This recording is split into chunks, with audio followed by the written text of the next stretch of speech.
तो मैं आज एक्सप्लेन करने वाला हूँ मूवी स्पेल को। तो भाई मूवी काफ़ी इंटरेस्टिंग होने वाली है, वीडियो को लास्ट तक वॉच करना है। And as you know my name is Tanish and you are watching Sam movie explainer video. So भाई चलो वीडियो को स्टार्ट करते हैं।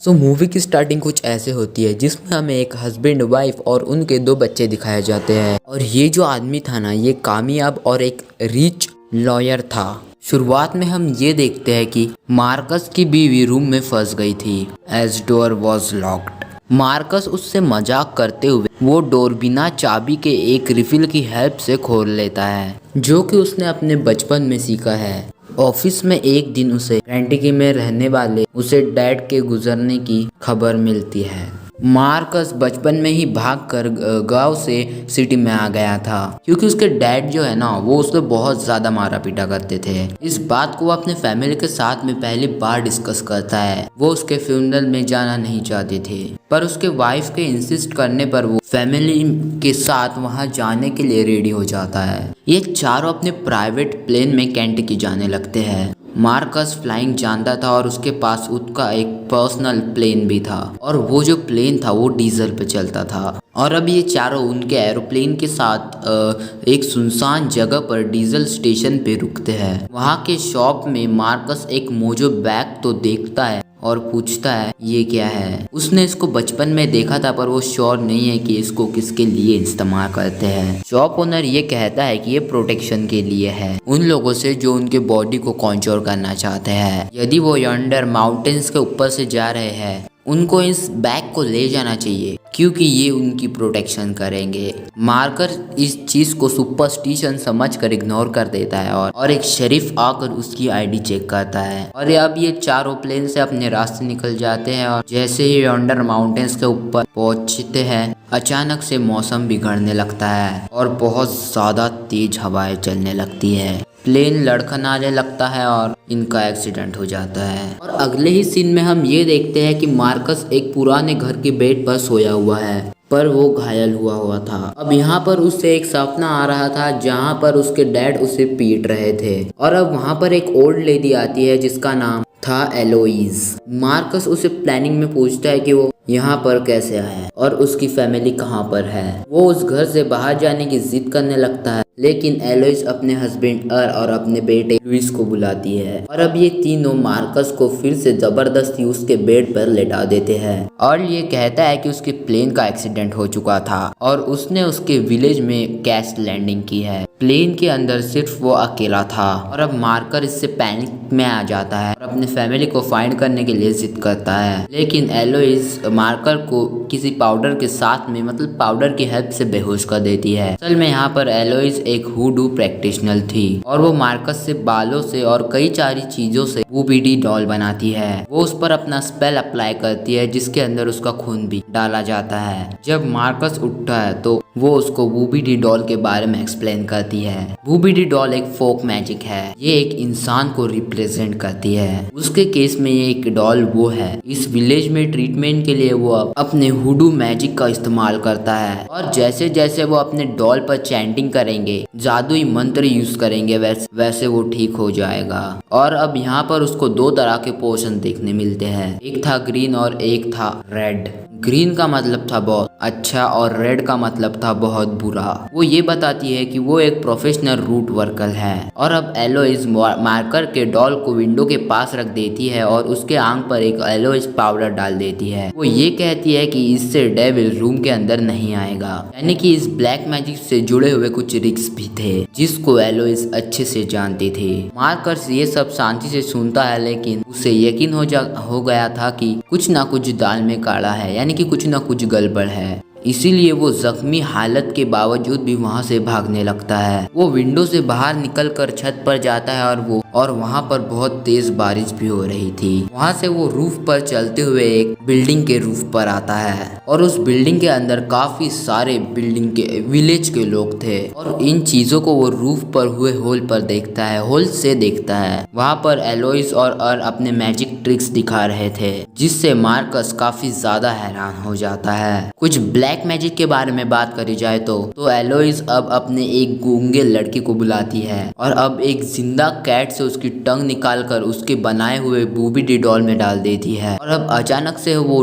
गूंगी लड़की बोलने लगती है। ऐसा करते ही सभी लोग चेयर करने लगते हैं। ऐसा ही ब्लैक मैजिक वो एक अंधे आदमी के साथ करती है और वो कैट की आंखें उसके बूबी डी डॉल में लगाती है और उसकी आंखें उस अंधे आदमी के अंदर, और ऐसा करते ही वो आदमी देखने लगता है और वो आदमी अब मार्कस के तरफ पॉइंट करके ये कहता है कि उसने किसी को देखा है। और अब मार्कस इस चीज से बहुत ज्यादा डर जाता है और फौरन भागते हुए अपने रूम के अंदर चला जाता है। एलोइस जब रूम चेक करने आती है तो उसके सामने वो नॉर्मल होने का नाटक करता है और अब अगली सुबह एलोइस उसे खाना देती है जो कि उसको काफी ज्यादा पसंद आता है। मार्कस अब भूखे होने का नाटक करके उसे और ज्यादा खाने लाना के लिए भेजता है। जब एलोइस नीचे जाती है तब वो अपने रूम में लगी हुई बेल के बीच के हिस्से को उतार लेता है और अपने पास रख लेता है ताकि जब वो बाहर निकले तो इस बेल की आवाज ना आए। एलोइस उसके पास कुछ हड्डियां लग बताने के लिए लेके आती है और जब वो नीचे चली जाती है तो वो उन हड्डियों को जोड़ता है और उसको वो एहसास होता है कि ये एक इंसान का हाथ है और वो भी उसके बेटे का, क्योंकि उसके बेटे के एक हाथ की मिडल फिंगर टेढ़ी थी। वो इस चीज से वोमिट कर देता है और बहुत ज्यादा रोने लगता है और एलोइस जब उसके रूम में आती है तो वो नॉर्मल होने का नाटक करता है। खाना खाने के बाद मार्कस चुपके से रूम को अनलॉक करके वहां से बाहर निकलता है। एंड शुरू में हमने ये देखा था कि मार्कस लॉक्स को बड़े ही आसान तरीके से पेन की रिफिल से तो खोल देता है और इस घर के अंदर एक रेवन बर्ड्स भी थी जो कि बोल सकती थी, जिसको देखकर मार्कस बहुत ही ज्यादा डर जाता है। और ये चीज कॉमन होती है जब भी आप रेवन बर्ड को देखो तो 2 किलोमीटर दूर चले जाओ। और उसके बाद वो विदेश से बाहर भागने लगता है और कुछ ही देर बाद उसे उसका प्लेन क्रैश हुआ मिलता है जिसमें ब्लड हर जगह पर लगा हुआ था। मार्कस को लगता है कि उसकी फैमिली मर गई है और वो उनके डेड बॉडीज को ढूंढने के लिए एक बाण की तरफ जाने लगता है, बट एलोइस का बेटा लुइस उसको पकड़ लेता है। अगली सुबह फिर से मार्कस एलोइस के घर पे अगली सुबह उसी बेड पे उठता है जहाँ पर अब उसके पाँव के अंदर एक लंबी कीड़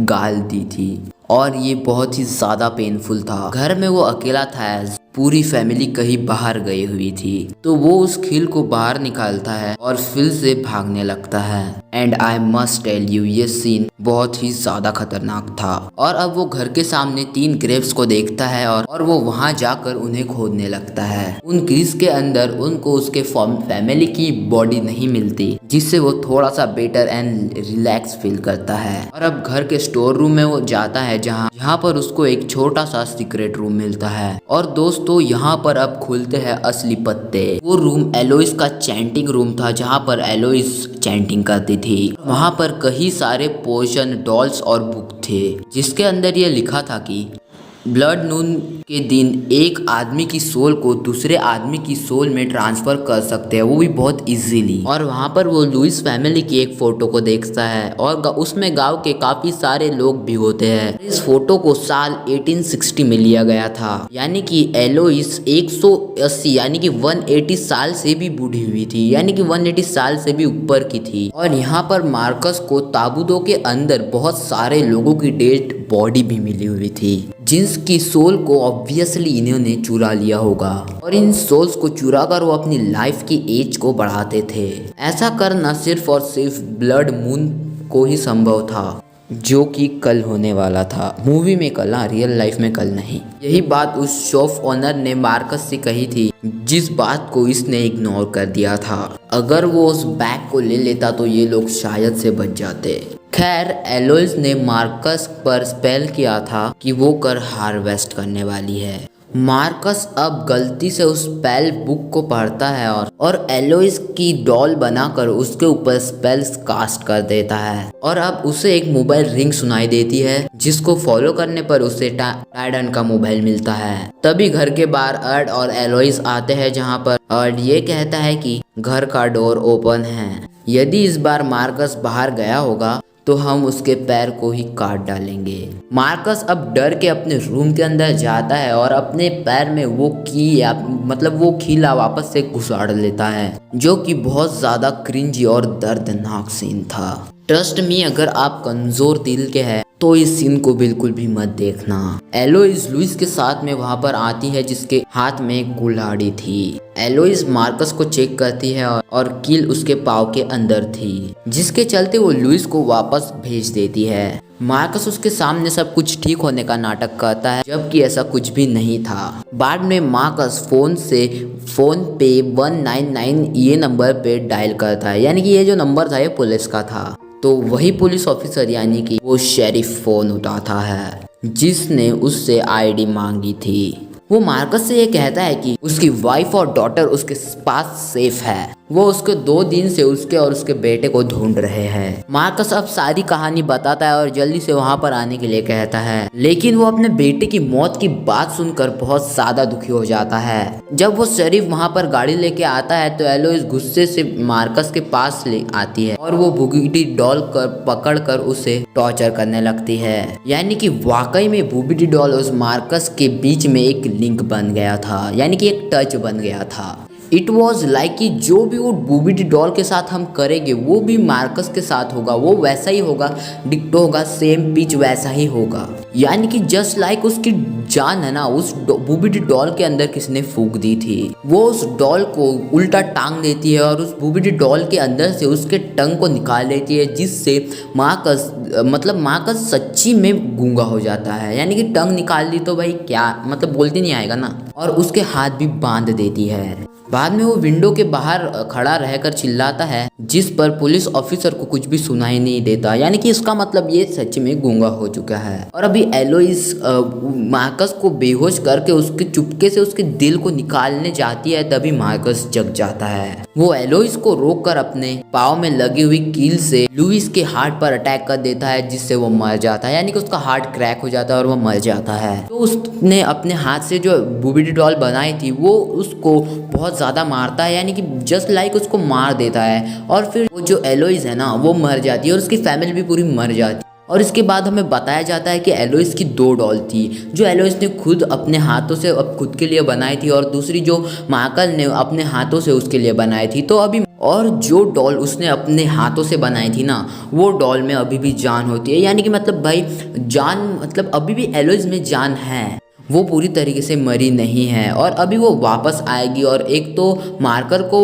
अपना शिकार बनाएगी या फिर और किसी को दूसरे को देखेगी। सो भाई यहाँ पर ये मूवी ख़त्म हो जाती है। अगर भाई आपको वीडियो पसंद आए ना तो वीडियो को ज़रूर लाइक कर देना, चैनल को ज़रूर सब्सक्राइब कर देना, बेल नोटिफिकेशन को ऑन करके और पे प्लेस कर देना। मतलब जब भी मेरी न्यू वीडियो अपलोड होगी ना तो आपको सबसे पहले उसका नोटिफिकेशन मिल जाएगा और आपको सबसे पहले वो वीडियो देखने का मौका भी मिल जाएगा। तो मिलता है आपको अगले वीडियो, तब तक के लिए बाय।